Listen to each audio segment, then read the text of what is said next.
Well, friends, colleagues, thank you very much for coming today. And we thank those people online on Zoom who are joining us. There are many people to thank, not only you, the attendee, but also our first speaker, chairman and trustee of the program, Richard Barltrop, and Makul Bonamalwal, who is also a trustee, Antony's staff who are providing the lunch for us, and the director of the Middle East Center, Professor Eugene Rogan, who are allowing us to use this lovely theater for our activities. The theme has been suggested for some time, how to link peace with economic development. And Harry has written a book on this. We were discussing that last night. Unfortunately, the two countries, both Sudan and South Sudan, are in dire straits. Northern Sudan is civil war going on. Sudanese are killing each other, so to speak, the two sides of the faction of the army and civilian. It is estimated that 150,000 people were killed, let alone the destruction of the infrastructure as well as building. Some of my friends lost everything, literally. Their businesses, their home, their cars. As for the South, some of the civil servants in South Sudan, they haven't been paid for over 15 months and it's still going. It's a very sad story, a very rich country in oil and other resources, and yet things are not going very well indeed. It's a very difficult situation. So it's two countries who have all the potentialities for economic development, and yet both of them are in trouble. And the trouble depends also on the political, not ordinary people. Ordinary people in Northern Sudan have nothing to do with al-Bashir or with al-Burhan or Hemeti. It's them. And in the South, ordinary people have nothing to do with Salva Kiir. So we hope that Harry will enlighten us on the problem of Sudan economically and politically. So I give you Harry, coming all the way from Scarborough yesterday. Thank you, Harry. Good morning, everyone. Thank you very much for coming, and thank you as well to Dr. Al-Shahi and the Sudan Programme for inviting me. I'm delighted to be here. So I've worked on Sudan as an academic. I've worked in different positions in Durham University, the University of Liverpool, and also a university in Saudi Arabia called Prince Mohammed bin Fahd University. More recently, I was working on the humanitarian response in Sudan in a research charity called Impact Initiatives, leading market monitoring that fed into humanitarian cash programming in Sudan. So I was doing that until February, when I was one of the casualties of the cuts to US aid. Since then, I've been working as an independent scholar, which means I'm unemployed, but I'm still doing some consulting and following events in Sudan closely, as we all are. There's a book tied to what I'm talking about today, which was published earlier this year with Hearst in the UK and Oxford University Press in the US. The book was based on a piece of research that I did really following my doctoral thesis. My doctoral thesis I finished in 2021, which was about Sudan, and it was about the history of banks in Sudan in the 50s and 60s, immediately after decolonization. So very much a historical thesis, but looking at questions of economics and political economy. But as I was finishing the thesis, big things were happening in Sudan, as we all know. There'd been a revolution in 2019 and a transitional government established. Hamdok was still prime minister when I submitted in 2021. It was before the coup at the end of that year. And I thought, blimey, I need to catch up and, with everything that's been going on. I've been following the big headlines, but not diving into the details, as many other scholars of Sudan had as I was working on my thesis. What I saw straight away when I was reading about what was going on with the sort of lens of an economic historian and an economic researcher on, is that quite major policy decisions were being taken in Sudan at this time. Decisions to devalue the currency by a very large extent, to privatize a lot of state holdings, to deregulate prices, to continue the subsidy reforms that had initially triggered the protests against Bashir's regime in 2019. And just to remind ourselves of the context, This was during a transitional government that was supposed to lead Sudan towards elections. The elections had not taken place, and yet the government was taking out these really quite major policy decisions in the economic sphere without the legitimacy of a democratic mandate. And indeed, it was tying these policies to the transition itself, saying this was a necessary part of transition. And Western governments and Western creditors were supporting the government in Sudan in that particular narrative. So I felt as if there was quite an important story there that wasn't being told, that people needed to focus on to understand what was going on in the transition. And indeed, it now comes to pass a lot of the things that have happened since. So the book presents a history of sovereign debt in Sudan since independence in 1956 until 2021, the end of the transitional period in the coup, and the conclusion discusses the outbreak of the civil war, which was just beginning as my manuscript was being submitted. So on the one hand, it's a historical book that takes that long historical perspective, but the last two chapters of the book really focus on events immediately before and after 2019 and how the question of sovereign debt, sanctions, and political economy shaped the politics of Sudan in that crucial time. So what I'm going to do today for you, given the theme of the conference, is to discuss three things. Firstly, I am going to discuss that history of Sudan's debt and how that became a major policy issue after 2019, so reflecting the themes of the book. Then I'm going to discuss how this sort of longer-term economic history has shaped the economic setup, the political economy of Sudan in the 21st century, and how that has fed into some of the conflict financing that we're seeing sustaining the current war between the RSF and the SAF, and indeed other groups such as the SPLM North. And then finally, I'm going to discuss what would an economics of peace look like in a dark moment for Sudan, of course. It's very difficult to be optimistic, but what possibilities are there for policy change, especially in the area of economics and trade and investment and humanitarian spending and development that could lead, hopefully, to a more peaceful future. So, to begin with, to discuss the history of debt in Sudan. So Sudan's debt crisis really dates to the 1970s, during the presidents of Jafar Nimeri, when Sudan takes out many loans for the purposes of development projects, but also for covering commercial current account deficits. By the end of the decade, Sudan's heavily in debt. It's unable to meet repayments to its creditors, so the IMF steps in.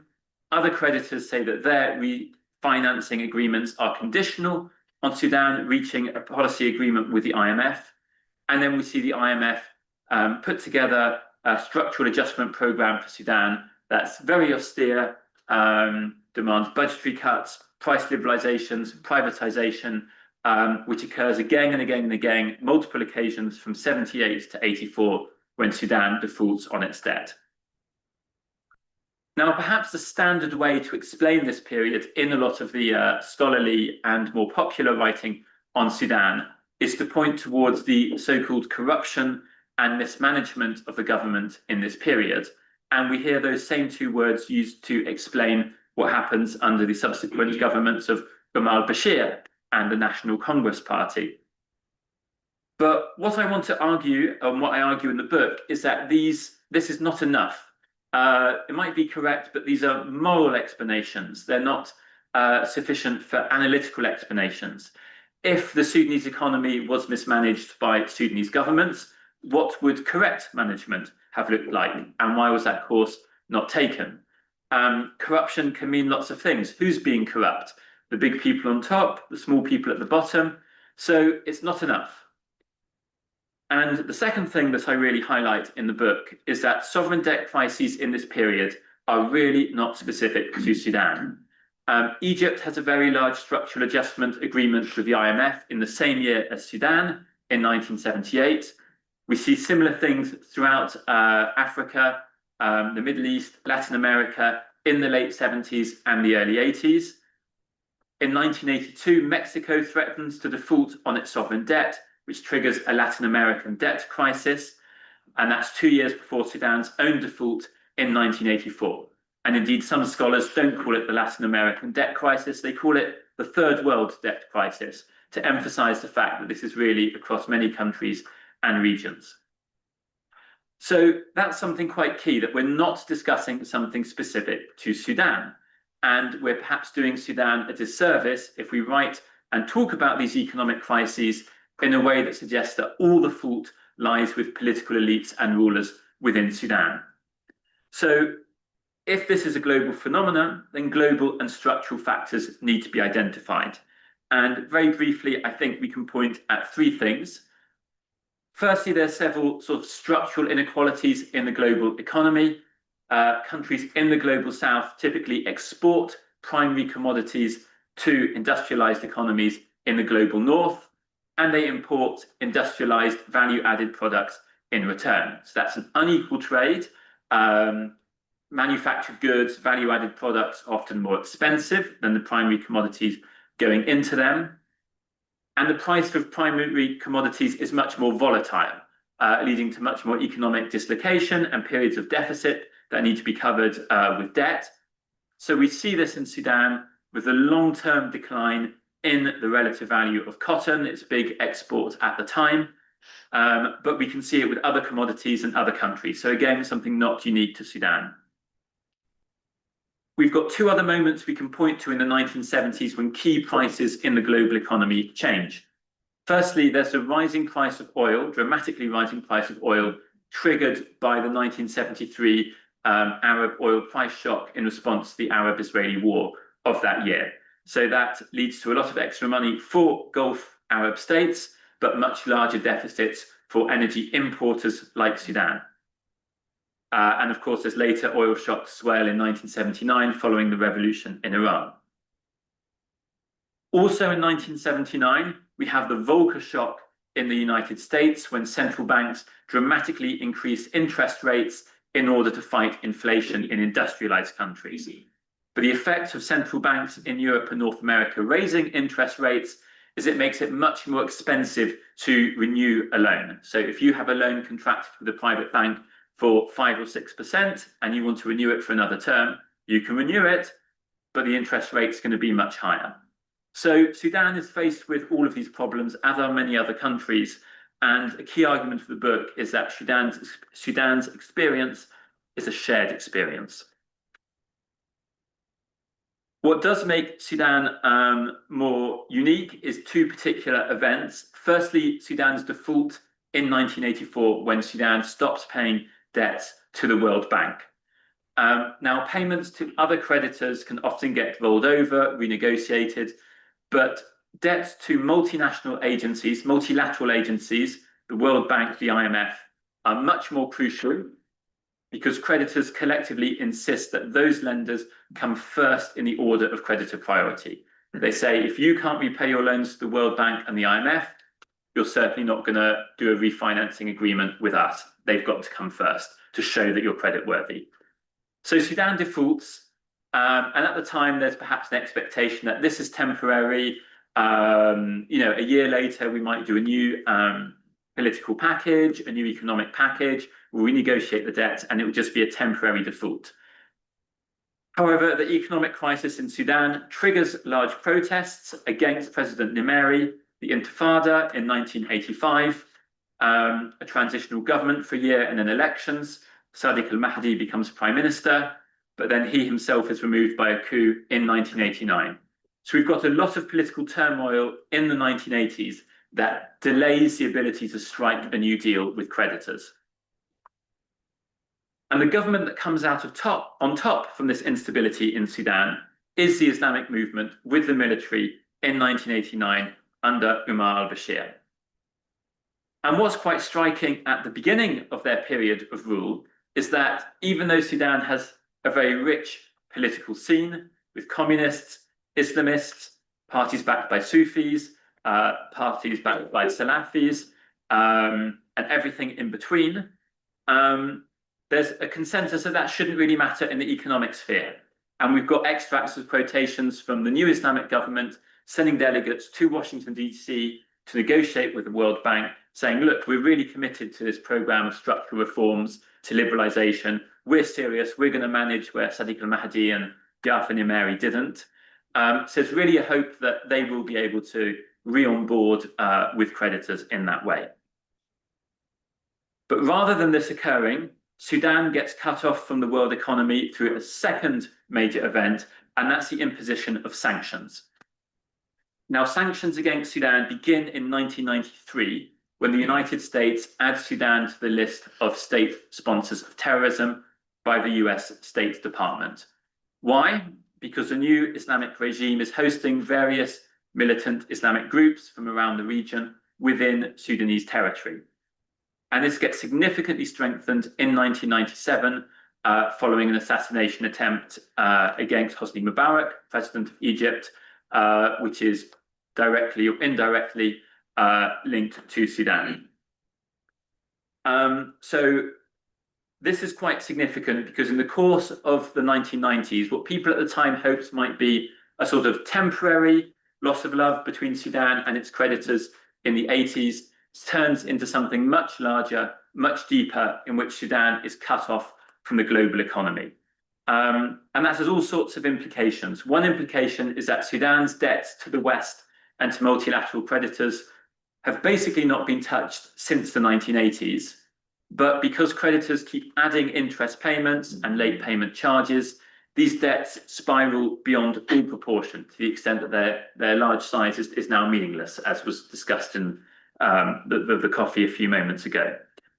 Something else as well, Sudan misses out on various packages for highly indebted poor countries to clear some of their debts from the 70s and 80s, the HIPEC initiative set out by the IMF in the 1990s. So this has various long-term effects on Sudan. There's impacts on GDP growth, so it's made Sudan a poorer country, despite what one might expect given its resources and the educational level of its population. And it also delays the adoption of a range of technologies within Sudan. Why? Because a lot of technology like credit card payments relies on patented technology where the patents are held in the West, in countries that are sanctioning Sudan. So to use credit card terminals, to use international financial transfer technology would be something that could be illegal under the sanction regimes in the West. So a lot of private partners providing these technologies don't want to touch Sudan. And for that reason, Sudan is really a very heavily cash society into the 2010s. And various other things linked to that, the various compliance regulations that would be required to fit Sudan into international financial payment systems get delayed and don't get taken up. Now, I want to emphasize one thing. These sanctions, we can imagine different types of sanctions under international law. One would be sanctions with the force of international law agreed through the United Nations, reflecting the collective opinion of the global community. But that's not what we're discussing here for the most part. The most effective sanctions are sanctions passed under Western national laws in Europe and the US in particular. So these are national sanctions, not international sanctions. But due to the strategic position of the US in the global economy, US sanctions have a disproportionate impact with the de facto effect of international law, stopping many multinational companies that are registered in the US from doing business with Sudan, as I mentioned. And we have a famous example from the 2010s of a French bank, BNP Paribas, saying, well, the Americans might want to sanction Sudan, whatever, we're French, we're going to do business with them, we're going to hold their foreign exchange account, we're going to do the same in Cuba, in North Korea.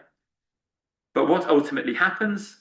BNP Paribas is a multinational, it has offices in the US, and those offices can be taken to court under US national laws, and they're fined a record amount of some $7 billion.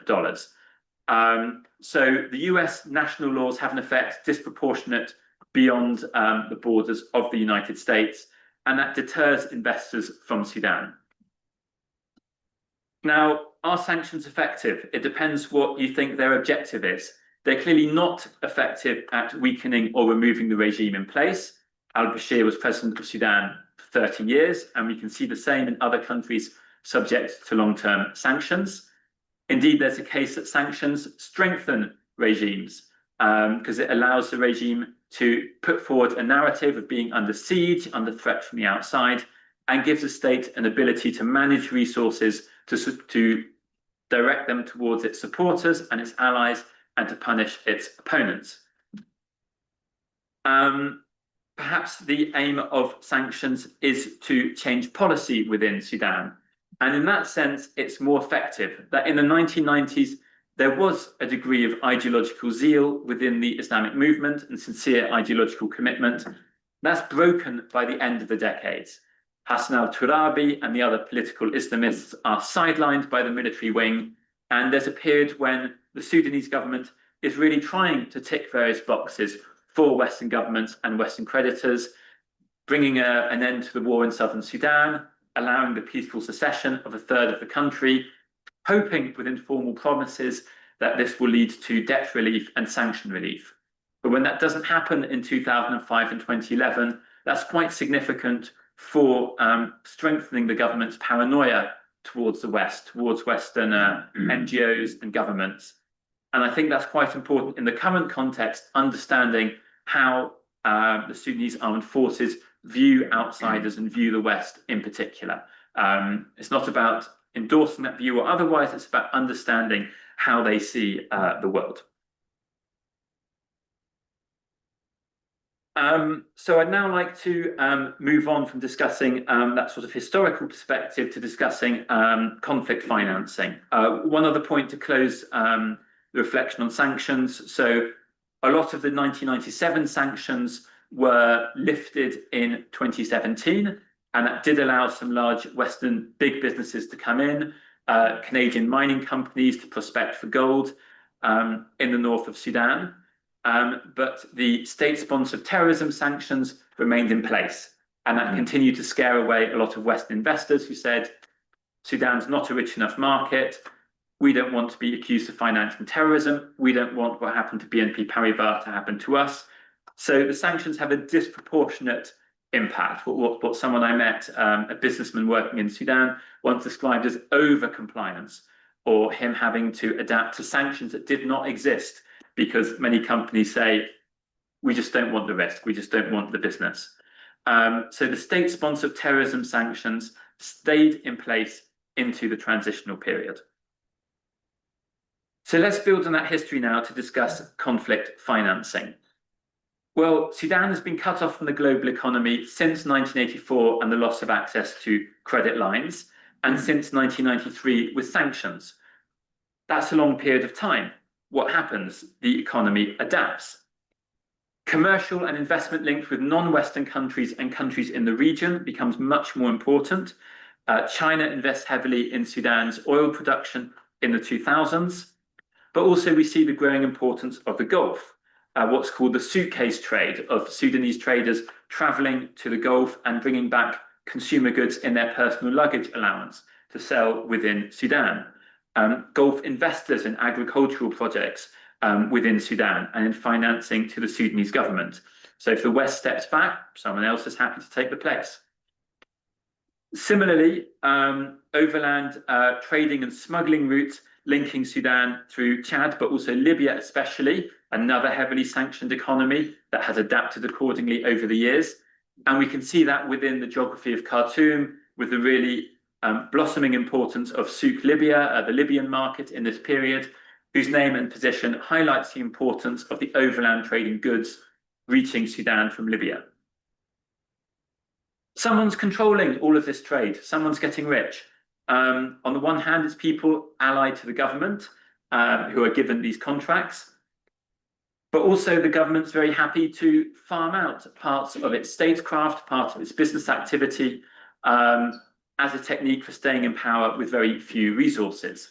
And the classic example of this is the Janjaweed, the RSF, established to fight a war that the conventional armed forces in Sudan struggled to fight in Darfur. And rather than pay those costs for these militias directly from Sudanese national accounts, it's much easier for the Bashir government, which is permanently starved of resources, to allow them to take over revenue generation and tax farming of their own in the West. And that's why the RSF are heavily invested in the livestock trade towards the Gulf, but also towards Libya and Chad, in artisanal gold smuggling. So it's a good deal at that time for the government in Khartoum, because they don't have to pay for this very heavy security and military commitment. And of course, it's a very good deal for the RSF, who build a huge independent economic base within Sudan. So that brings us to the transitional period. As we know, in 2017 and 2018, Bashir's government starts to try and remove subsidies to fuel and to grain within Sudan. The conventional account of scholars outside of Sudan is what cruelty, what corruption, what incompetence. But they don't mention the key point. Where did this policy come from? This policy is attached to IMF reports saying that these sorts of reforms are necessary for Sudan's re-onboarding with external creditors. So it's not an idea the government came up with itself. There's a lot of critique in IMF reports of policies like Sudan's exchange rate regime and having multiple exchange rates. But however, what I want to argue in the book is that these policies make a lot of sense if you're managing an economy under siege with very few foreign exchange resources. If there's very few dollars and other foreign exchange available to the central bank, it's quite normal to ration these, to give a favourable exchange rate to fuel or grain imports, which are necessary for the economy to function, and a much more punitive exchange rate for those wishing to import luxury consumer goods. So it's not necessarily to say whether it's the right or wrong policy, but just to say it's a legitimate policy that can be explained through more than simply corruption or mismanagement. Protests grow in size. They lead to the collapse of the government in 2019. With some nuance, they lead to the disappearance of Bashir, but we get a new government with authority divided between civilian representatives and between various security wings of the Bashir state. Now, one of the key arguments for the book is that during the Sudanese revolution, the political analysis was quite simple. We had a struggle between good civilians and a bad military. However, once we have a transitional government where power is shared between civilians and the military, that analysis needed to change quite quickly. That government inherited the economic problems of the Bashir regime, notably sanctions by the West and heavy debt to the West and to UN agencies. And what does that mean? It means that the Western embassies and NGOs posting supportive statements to the revolution on social media before 2019, who appeared as our friends in that period, may not suddenly be our friends afterwards. We need a broader scale of critique to understand, why is Sudan in debt? Why is Sudan under sanctions? Who is responsible? And what happens is that Sudan's Western creditors come forward with the same policy conditions as they put forward to Bashir: subsidy removal, privatization, price liberalization, austerity. And these policies are implemented by the civilian government in a very massive way under Abdallah Hamdok and initially as his finance minister, Ibrahim al-Badawi. And my book is quite critical of a lot of the Western scholarly commentary on this, because when Bashir carried out those policies in 2017 and 2018, what was the analysis? Such cruelty, such corruption, such mismanagement.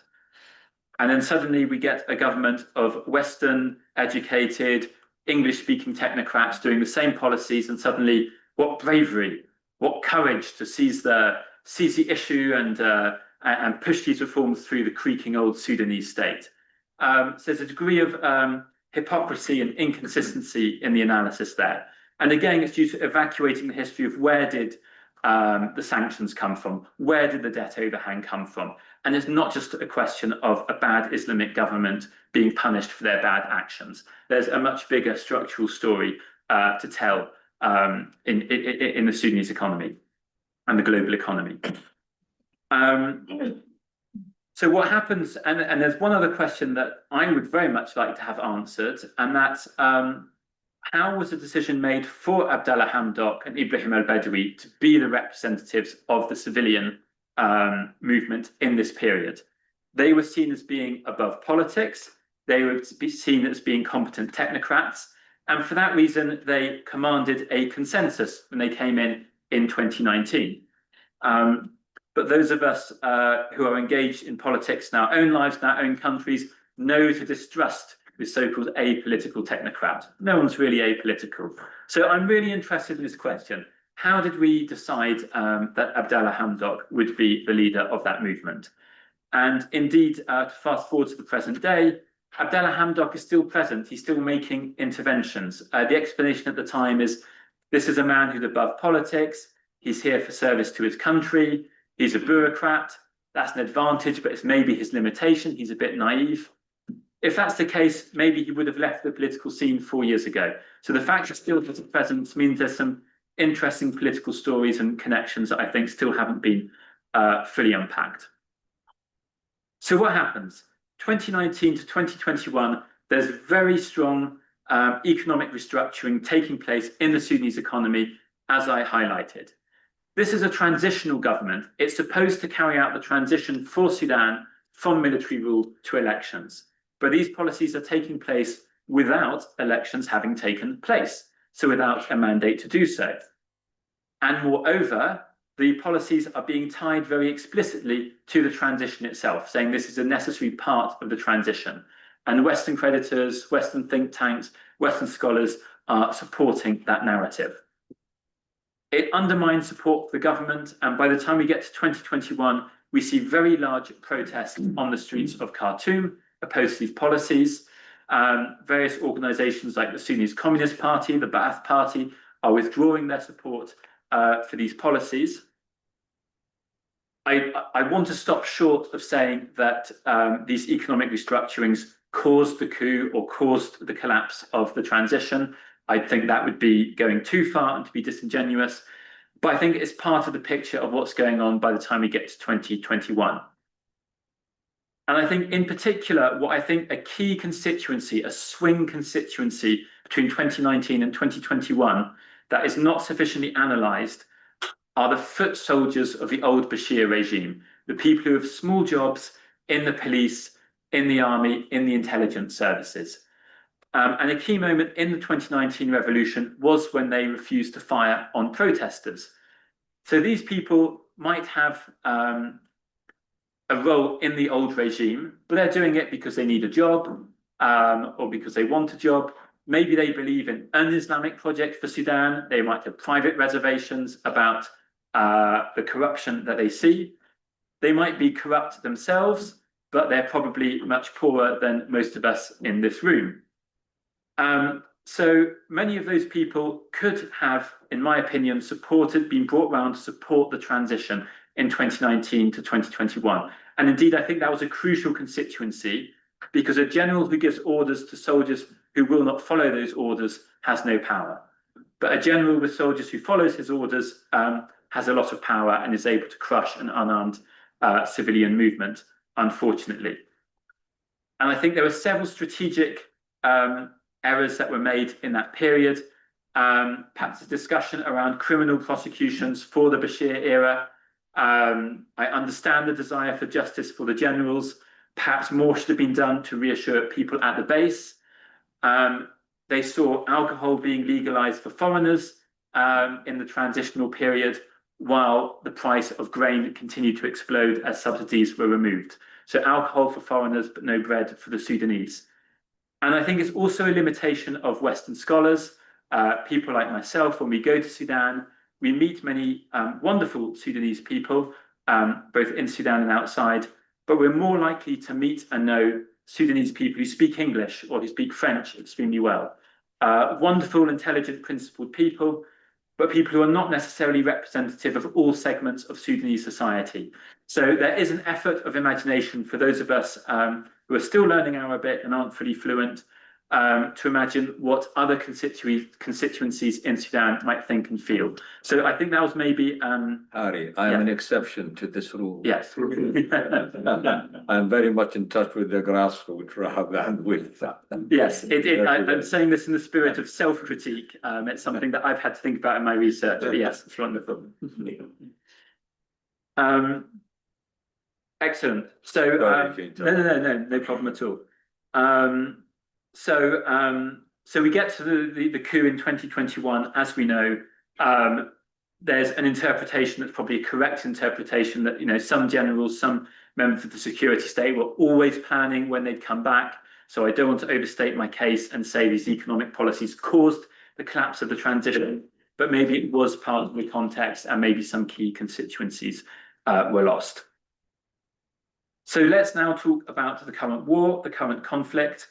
So the RSF has built its economic empire over more than a decade on controlling the informalized parts of the Sudanese economy and the Sudanese state that adapted to sanctions. Long-distance smuggling, the gold trade in particular, also the smuggling of other goods in from Libya, in from Chad, grain, livestock exports. So they started the war with that advantage of having better sources of cash than the armed forces. The armed forces, in contrast, their strategic strength in the war has come from their control of the infrastructure of the Sudanese economy. They control the central bank, they control the issue of currency, and they've tried to use that to cut off the supply of cash notes and to bring about a transition towards digital payment systems, with those operative in the east of Sudan, but they've also cut off mobile connections and terrestrial internet connections to the west, and proving with quite serious humanitarian implications, but from a military point of view, probably quite effective at placing severe pressure on the RSF. So those are the two economic strategies and strength of the two sides in the current war. The evidence from arms surveys, small arms surveys in the current war, is that the arms being used in Sudan come from small commercial production in China, Yemen, Serbia, Turkey, meaning that these are arms purchased in the informal arms market with the cash resources of either side. This is not the large-scale provision of arms by different external barriers. So a free market in arms, so the cash resources of either side are really key for that. The RSF is still able to make money from its old trades, but whereas once upon a time it may have been able to work through Khartoum Airport or Port Sudan, the Chad and Libya connection have become really important. We can also see the adaptability of trade routes within Sudan as the various tarmac roads leading to Khartoum have become unviable, as Khartoum itself is a battlefield. Untarmacked roads leading from Darfur directly to the north of Sudan, Al-Dabba in particular on the Nile, have been reopened. And I remember looking at Google Maps saying, all these reports I'm reading are talking about Al-Dabba. Why is Al-Dabba so important? I switched from street view to satellite view, and you see the dirt track leading down the Wadi from Darfur to Al-Dabba on the bend in the Nile north of Khartoum. So these old trade routes being reopened and reactivated by the course of the war. So geography really does matter. We also see that when the Sudanese armed forces regain ground, the engineers follow and connectivity comes back online. We see that in the suburbs of Khartoum, around El Ubaid, around Jazeera, when the siege of Blue Nile was relieved. So controlling connections, controlling liquidity is really crucial for the SAF strategy in the war. So far, the evidence is that alternative currencies haven't taken root in a large way in Darfur. When I was in impact initiatives leading the sort of joint market monitoring inside Sudan, we'd ask people, what are you using for payment? Cash was heavily preferred, followed by mobile banking, Bankak, and informal credit. Central African francs might be used around Adjanaina, but nearer inside Darfur, much rarer. Similarly, South Sudanese currency for trade on the border with South Sudan, but not deeper inside Darfur. The problem is if that wall does break, then that further undermines the sort of economic unity of Sudan if we do get a system with very rival currencies in both sides of the country. In the short term, it's very hard for the RSF to set up a rival printing press, a rival central bank, and also a rival telecoms network. But in the medium and long term, that's absolutely conceivable. If the RSF has a financial backer from the UAE and a land backer from Chad and maybe also South Sudan. And I was reading on the way down the Century report on the RSF's business connections with the UAE. And a lot of these businesses tied to the RSF have invested in mobile telecommunication networks within South Sudan. It wasn't clear from the report whether that was just as a business opportunity within South Sudan, or whether this was to create the infrastructure leading into Sudan, into the west of Sudan, to be able to bring telecommunications online independently of the connections with the east.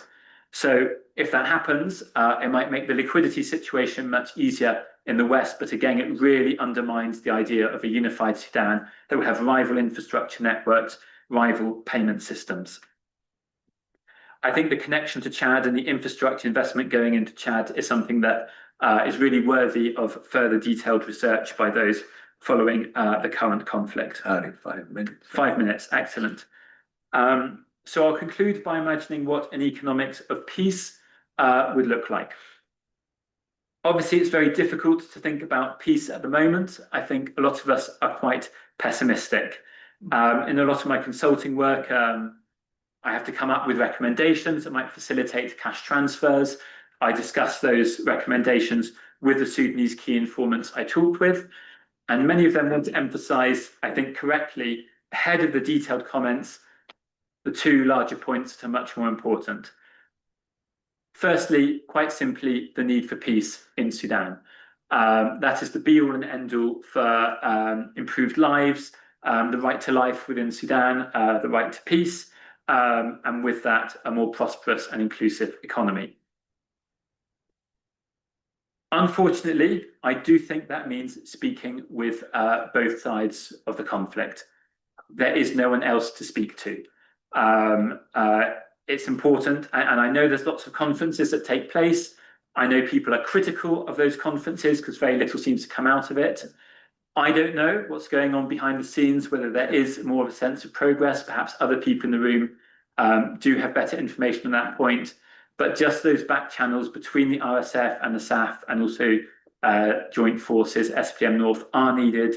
Understand the war aims, understand what will be needed for a ceasefire and a settlement. And also secondary to that, and it is secondary because the necessity for peace, is the level of humanitarian aid to Sudan.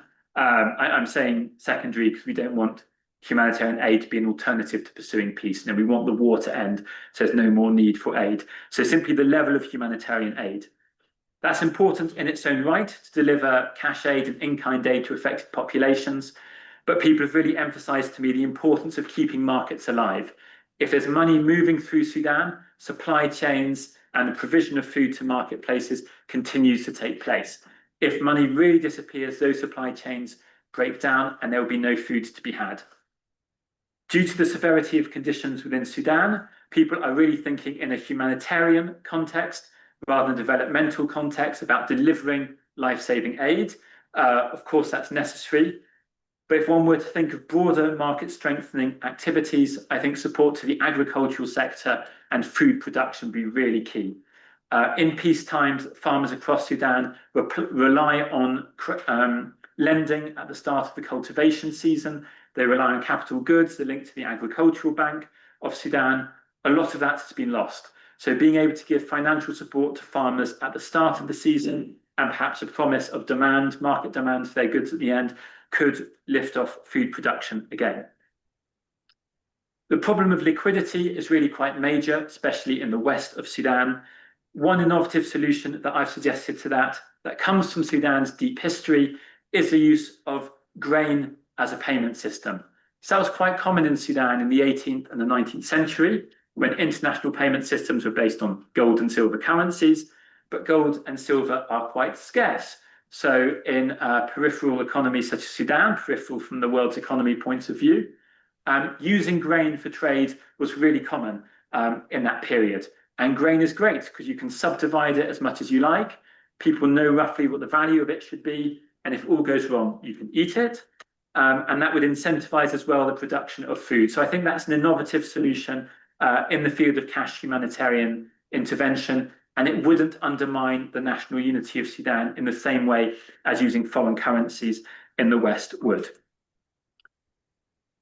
Finally, I think it's necessary for Western governments to rethink the conditions of sanctions. Sanctions were imposed for a particular reason in the 1990s. I think it's possible to argue that such sanctions, unilateral sanctions, are illegitimate and that true global governance should rest on multinational sanctions or none at all, and negotiated ends to conflicts negotiated through the UN and other multilateral institutions. Western governments and policymakers need to ask themselves whether sanctions have achieved their desired end, or have they imposed poverty within Sudan and strengthened actors who we do not actually wish to strengthen, such as the RSF, who control the sanction-busting trade networks that have emerged in Sudan over decades. We need to think about whether sanctions and the assumptions of Western policies is to delegitimize the Sudanese state, to say, currently, there is only one central bank in Sudan. That's in Port Sudan. It's linked to the SAF. I don't think we want another central bank. That would undermine Sudan to a great degree. So the decision to always operate outside of the Sudanese state, outside of the Sudanese financial sector and legal system, has undermined institutions in Sudan, not to the detriment of the various armed actors and political groups we may not like and support, but to the detriment of all. So I'll end my comments there. Thank you very much, Harry. Thank you. Thank you, Harry.